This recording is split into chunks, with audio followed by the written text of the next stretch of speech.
Greetings from Snake Mountain Boat Works on Thursday, October 3, 2024. Today we're going to use our 1950 22-foot Chris Craft U22 with bright sides. She's all mahogany on the sides and across the decks, which means that to me has fallen the most pleasant task there is in wooden boat preservation, stripping off old furnitures. I can't tell you how I look forward to those days. Well, I'm in those days. Do I sound gleeful? No, I don't.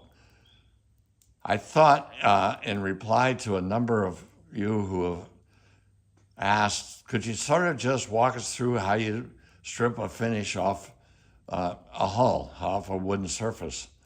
And so here it is. I'll give it a shot. We use an industrial wood stripper for which we had to go through a pretty intensive certification process. It's not available commercially. So I'm sorry when you asked me what do you use for a stripper. I guess I will suggest that you Google industrial paint and varnish strippers and see if you can come into a working relationship with an industrial stripper manufacturer who is willing to work with you. In addition to the chemicals, we use 3 tools for this process. One is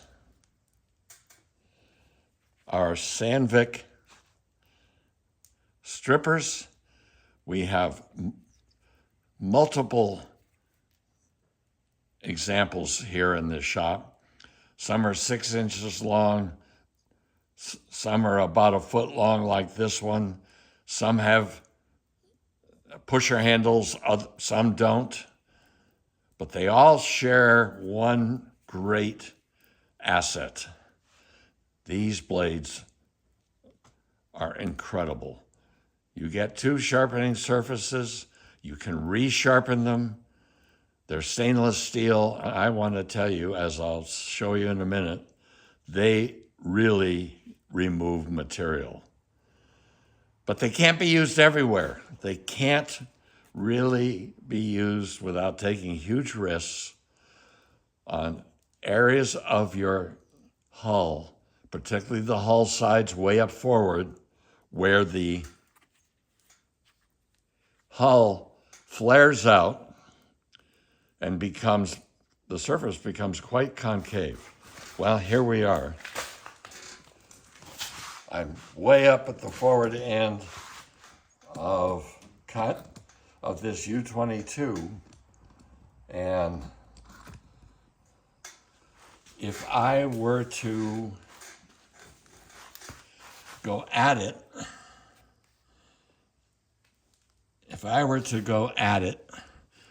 with just my regular scraper, the problem is that this surface is concave. This surface is absolutely knife edge straight and sharpened like crazy. The corners on these blades are, well, they're corners, they're brutal. So if I start scraping varnish off, right, the corners are going to strike the surface first, and as a result, unless you're incredibly lucky, you're going to end up with a bunch of scratches in the surface. If you go this way in an attempt to overcome the curvature, you face a different problem. You're going across the grain, and once you get down a ways, you're going to start fraying the grain itself. So you really can't do that. So what is the answer? Well, I learned from a a good friend and member of the Lake Champlain Antique and Classic Boat Society chapter about a different approach. Here in my hand is not a $30 Sandvik scraper, but your $5 Abishon True Value Hardware piece of junk house scraper, paint scraper. You see it has two scraping working sides on this, in this position, and there are two more on the other side. Why would I reach for one of these? Well, that scraper is convex. That line along the edge is convex just enough so that you can scrape with the grain and not leave two furrows at the end of your blade. So I recommend, in addition to the Sandviks, that we empty our local hardware stores of these cheap, this is All-Way Tools, one of your finest, most elegant brands, to be sure. Scrapers. These blades are not razor sharp. In fact, they're a real pain, but they won't dig furrows in your mahogany hull sides or your teak hull sides or any of your other hull sides. So what I've set up here is sort of some stages. And I'm going to work in the areas where I can just use the Sandvik so that I don't have to try to keep finding out where exactly we are in the screen. So here we go. This section here has received 3 applications of the stripper. Now, this is not science, and I'm certainly not claiming this is the only way you can strip finishes off of mahogany surfaces on your beloved woodies. But it works for me, and I think it might work for you. So what I've learned over time, because I'm impatient as hell, is I just have to apply it in one area and then go apply it in the other and just stay away. Stay away for an hour. Come back. Apply it again. Go away. Come back and apply it a third time. And by then, the surface, the varnish or paint will be in a position that you, in a condition that you can begin scraping it off. So, and the painted areas are more forgiving than the varnished areas. But you see, hear that right now? I just sort of listen to that. You can see I'm encountering dry material. And it's all kind of fuzzy. Right? This area is not ready to scrape yet. It's just going to get rough and make a mess. You don't get a nice clean result. If we move a little bit further aft, we come to this section, which by now has been received about 5 applications of thinner. And here comes the test. Let's see how well we can just take this little guy here, grab here, and pull. And what you'll see is you're still going to get some of this, and I do very carefully go at an angle across it, but I'm very careful to make deliberate horizontal strokes. I mean, it's not going to be easy. I'm not trying to sell easy. This is never easy. Now you see I've got a curve right here. I wasn't paying attention. I used the Sandvik. I've got a couple of longitudinal scratches. And what that means is you face a little more sending. You can get them out, but it'd be nice if they don't appear. So in this section, let me grab another tool that's slightly smaller.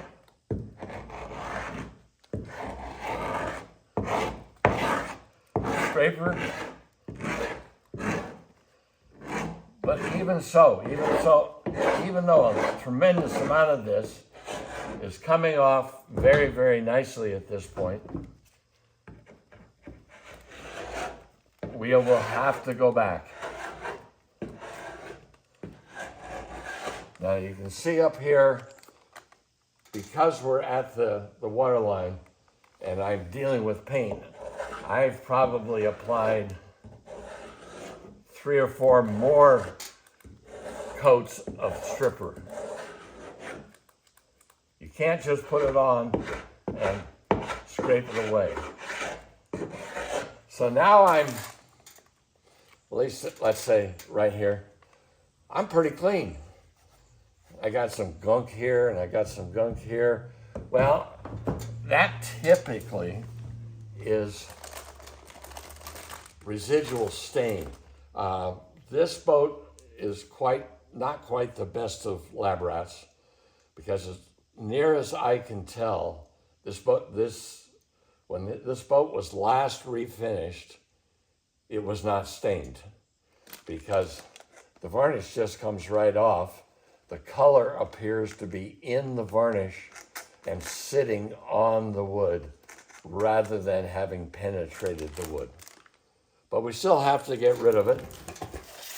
And that would take us to the final step. The one we are all so looking for. So let me keep moving the camera here just a little bit. I want the shadow in the image. All right, we set up. Can we see what we want to see here?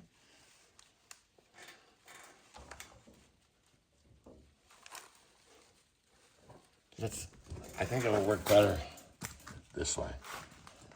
As you can see, rehearsal was mighty short today.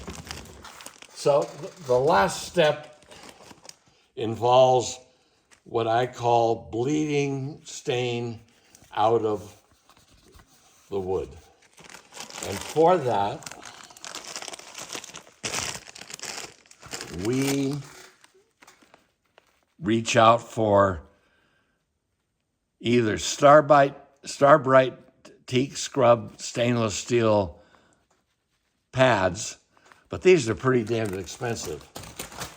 Alternatively, I go into my local grocery store and buy hardware store, and buy just good old-fashioned stainless pot scrubbers. You can probably buy 10 of these for one of the Starbrights. And then the trick is, you can see I've done a little bit right here. It's not finished, but I've done a little bit. But the trick is to wet the area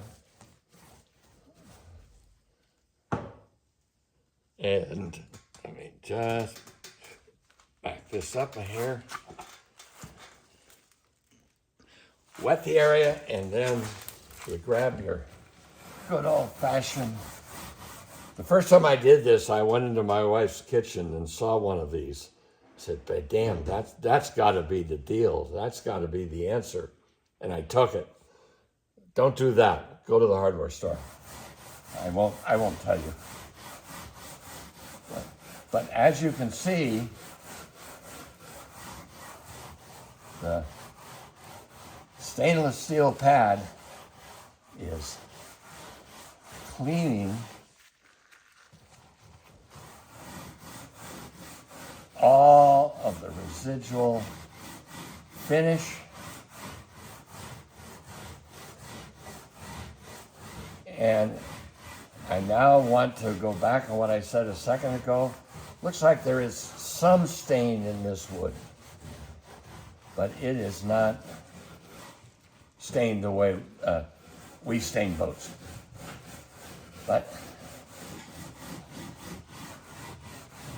And here again, you notice I'm very carefully only scrubbing with the grain. Please don't do the swirly trick, because then when you're all finished and you've just put that last coat of varnish on and you look across it and you'll say, oh my God, look at the swirls, right?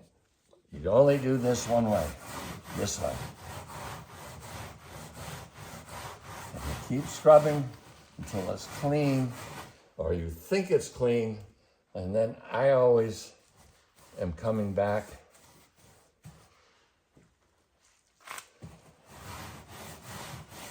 and scrubbing some more. So all three of us have been reduced to pot scrubbers to finish the stripping job. So, just to go back and summarize, we start with a existing finish.